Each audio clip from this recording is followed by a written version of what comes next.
7টা 7:15 এশা পড়তেছি। আবার যখন দিন বড় হবে রাত ছোট হবে তখন আমরা কি করব? ওই 7টা 7:15 মাগরিবের নামাজ পড়ব। আল্লাহ পাক বলেন সময়ের কসম, কালের কসম, দিনের কসম, রাতের কসম, সব কসম মিলাইয়া আল্লাহ তাআলা বলেন ওয়াল আস ইন্নাল ইনসানা লাফি খুসর। আল্লাহ তাআলা বলেন সময়ের কসম, দিনের কসম, রাতের কসম। আল্লাহ তাআলা এই দিনগুলোকে কখনো পরিবর্তন করে দিনটা বড় করে দেন, আবার কখনো দিন ছোট বাড়াই দিয়া রাতকে বড় করে দেন। এই সময়ের পরিবর্তন করেন একমাত্র আল্লাহ। জোহরের সময় আসর পড়ি, আসরের সময় মাগরিব পড়ি, মাগরিবের সময় এশা পড়ি। আবার দেখেন আমরা এখন বাজে একটা, কোন কোন দেশে এখন বাজে মাত্র সকাল 10টা। আপনারা আমেরিকা যান 12 ঘন্টার কম বেশি। এখন আমাদের রাত্রি, এখন দিনের 1টা, আমেরিকায় বর্তমান রাত্রের 1টা। তার মানে আল্লাহ তাআলা গোটা পৃথিবীটাকে এমন ভাবে তৈরি করে রেখেছেন, এমন কোন মুহূর্ত নাই, এমন কোন সময় নাই, এমন কোন ঘন্টা নাই, এমন কোন মিনিট নাই, এমন কোন সেকেন্ড নাই যেই সময়ের মধ্যে আল্লাহর নামের ধ্বনি পড়ে না, আল্লাহর নামের ডাক পড়ে না, আল্লাহর নামের আহ্বান করে না। দিন রাত 24 ঘন্টায় আল্লাহ তাআলা পুরো পৃথিবীর জমিনটাকে এমন ভাবে সৃষ্টি করে রেখেছেন যে বন্ধু, প্রতি মুহূর্তে মুহূর্তে মুহূর্তে মুহূর্তে আল্লাহু আকবারের ডাক ধ্বনি করে, বলে সুবহানাল্লাহ।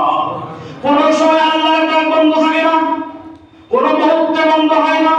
হয়তো মনে করলাম আমরা ঈশার নামাজ পড়ে ঘুমিয়ে গেলাম, আল্লাহর ডাক বন্ধ হয়ে গেল। আবার কোন কোন দেশে আল্লাহর ডাক শুরু হয়ে গেল, বলে সুবহানাল্লাহ। এই সাধারণ পাশে ভারত, ভারত থেকে এই বাংলাদেশ আধা ঘন্টা কম বেশ, ভারত আর বাংলাদেশে 30 মিনিটের কম বেশ, মালয়েশিয়া 3 ঘন্টার কম বেশ, সৌদি আরব 3 ঘন্টার কম বেশ। অর্থাৎ দুপুর 12টায়, 1টায়, 2টা, 3টা, 4টা, 5টা, রাত্রি 12টা, রাত্রি 1টায় আযান হয় না, নামাজ হয় না, আল্লাহর নামের ধ্বনি দেওয়া হয় না। এইরকম সময় আল্লাহর নাই। আল্লাহর 24টি ঘন্টা আল্লাহ তাআলা এমন ভাবে সৃষ্টি করে রেখেছেন, দিন রাত 24 ঘন্টা ঘুরতে আছে, ঘুরতে আছে, সময়ের পরিবর্তন হইতে আছে। আর আল্লাহর নামে আল্লাহু আকবার ধ্বনি গোটা পৃথিবীর জমিনেতে বান্দা দিতেছে আল্লাহর নামে, বলে সুবহানাল্লাহ।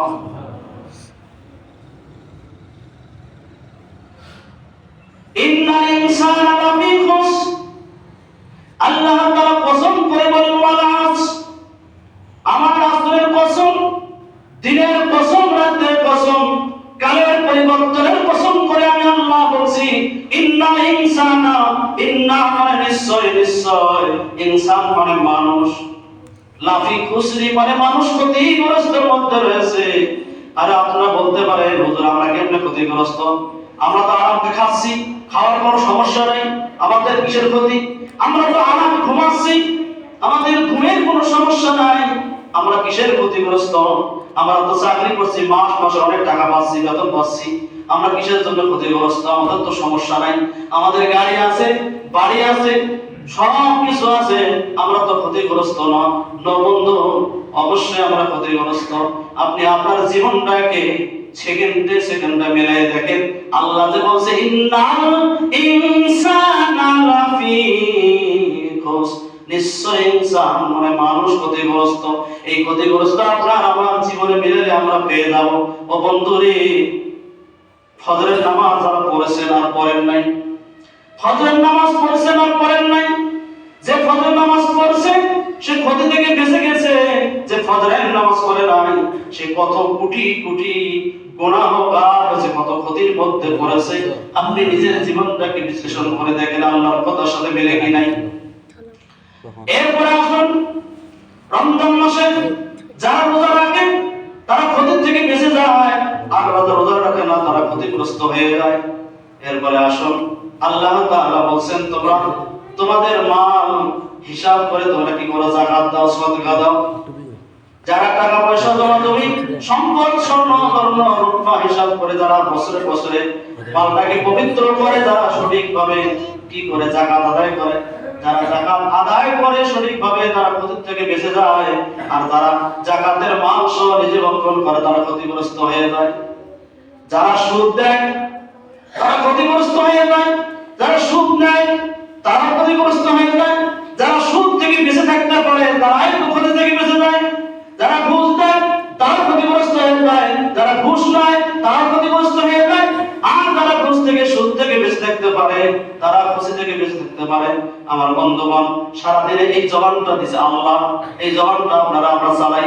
যত মানুষ বেশি থেকে বেশি মিথ্যা কথা বলে এরা ক্ষতিগ্রস্ত হয়ে যায়, আর যারা যত সত্য কথা বলার চেষ্টা করে তারা ক্ষতি থেকে বেঁচে যায়। এইভাবে আপনার জীবনের আমাদের জীবনের প্রত্যেকটি মুহূর্তে আমাদের ভালো এবং মন্দ সঙ্গে লাগানো আছে। ভালো মন্দ দুইটা যাচাই বাছাই করে দেখবেন, অবশ্যই অবশ্যই আপনি আমরা ক্ষতিগ্রস্ত। আল্লাহ তাআলা বলেন, দুনিয়াতে তো মানুষ দিনের মধ্যে কাজ করে পরিশ্রম করে, রাতের মধ্যে অনেকে কাজ করে পরিশ্রম করে, তার সারা জীবনটা যতদিন বেঁচে থাকে সুস্থ থাকে সে কার্যকর্ম করে পরিশ্রম করে, হার পরিশ্রম করে। এই পরিশ্রমটা যদি তার আল্লাহ এবং রাসূলের মধ্যে হয়ে যায়, কোরআন ও হাদিসের মাজলিসে যদি হয়ে যায়, তাহলে তার ওই পরিশ্রমটা হবে কি হবে? ক্ষতি থেকে বেঁচে যাওয়া। আর তার পরিশ্রম যদি আল্লাহ আর রাসূলের বিরুদ্ধে হয়ে যায়, তাহলে ওই ক্ষতি পরিশ্রমটা হবে তার কি হবে? ক্ষতির মধ্যে চলে যাবে। এই জন্য জীবনের প্রতিটি মুহূর্তে আপনাকে আমাকে চিন্তা ভাবনা করে চলতে হবে। আল্লাহ পাক বলেন, ইন্নাল ইনসানা লাফি খুসর, নিশ্চয় ইনসান ক্ষতিগ্রস্ত, নিশ্চয় মানুষ ক্ষতিগ্রস্ত, নিশ্চয় মানুষ ধ্বংসপ্রাপ্ত। যারা দিনের জীবনটা পরিশ্রম করবে আল্লাহর জন্য, রাসূলের জন্য, ইসলামের জন্য, সঠিক পন্থায় সঠিকভাবে হালাল ভাবে, তার মৃত্যুর সঙ্গে পরকালীন শান্তি হবে। আল্লাহ তার কবরটা জান্নাত দিবে, হাসরের ময়দানে তাকে জান্নাত দিয়ে দেবে। সুবহানাল্লাহ। ওই জান্নাতের ভিতরে যারা প্রবেশ করবে সুখ আর সুখ, শান্তি আর শান্তি, কোনো অশান্তি আসবে না। আর যারা ক্ষতিগ্রস্ত হয়ে জীবন যাপন করে মৃত্যুবরণ করবে, তার মৃত্যুর পরে কবরটা হবে জাহান্নামের টুকরা, আযাবের টুকরা, বলে নাউযুবিল্লাহ। তার হিসাবের পরে স্থান হবে জাহান্নাম। সে শান্তি পাবে না, অশান্তি, অশান্তি, কষ্ট, কষ্ট, শাস্তি আর শাস্তি। তারা এইভাবে তাদের অবস্থা চূড়ান্ত হয়ে যাবে। বন্ধু, আল্লাহ বলেন, ইন্নাল ইনসানা লাফি খুসর, অবশ্যই ইনসান ক্ষতিগ্রস্ত। আমাদেরকে সর্বাবস্থায় ক্ষতি থেকে বাঁচতে হবে, মিথ্যা কথা কমাইতে হবে, জেনা থেকে বাঁচতে হবে, সুদ থেকে বাঁচতে হবে, ঘুষ থেকে বাঁচতে হবে, অপকর্ম থেকে বাঁচতে হবে, মানুষের জুলুম থেকে বাঁচতে হবে, মানুষের বদদোয়া থেকে বাঁচতে হবে। মানুষের ক্ষতি করা যাবে না, মানুষের ঠকানো যাবে না, মানুষের মাল ভেজাল দেওয়া যাবে না, ওজনে কম দেওয়া যাবে না, দেওয়ার সময় ওজনে বেশি দেওয়া যাবে না, কথা বলার সময় চিন্তা ভাবনা করে কথা বলতে হবে। আপনি ভালোই বলেন আর মন্দ বলেন, খারাপে বলেন, সত্য বলেন আর মিথ্যা বলেন, মোবাইলটা অন করে মিনিটটা চালু করে যখন বলবেন, আপনি সত্য বললে মিনিট চলে যাবে, মিথ্যা বললে মিনিট চলে যাবে, আপনি হক কথা বললে সময় চলে যাবে, মিনিট চলে যাবে, আপনার এমবি চলে যাবে, আপনি মিথ্যা কথা বললে আপনার সব চলে যাবে, আপনার মোবাইল আর হবে না যে সত্য কথা বলতেছে যে আরো হোক, মিথ্যা কথা বলতেছে চলে যাও। না না, মোবাইলটা অন করলে আপনি সত্যই বলেন আর মিথ্যাই বলেন, যাহাই বলেন, আপনার সময় অতিবাহিত হয়ে যাবে, আপনার মিনিট চলে যাবে, আপনার খরচ হয়ে যাবে। তাই বন্ধু, এই জবান দিয়েছে আল্লাহ, এই জবানের হিসাব নেবেন আল্লাহ। এই জবান দিয়েছেন আল্লাহ, জবানের হিসাব নেবেন আল্লাহ। সারা জীবনের হিসাব আল্লাহর কাছে আপনাকে আমাকে দিতে হবে, প্রতিটি কথার হিসাব আপনাকে আমাকে দিতে হবে। তাই আপনি লক্ষ্য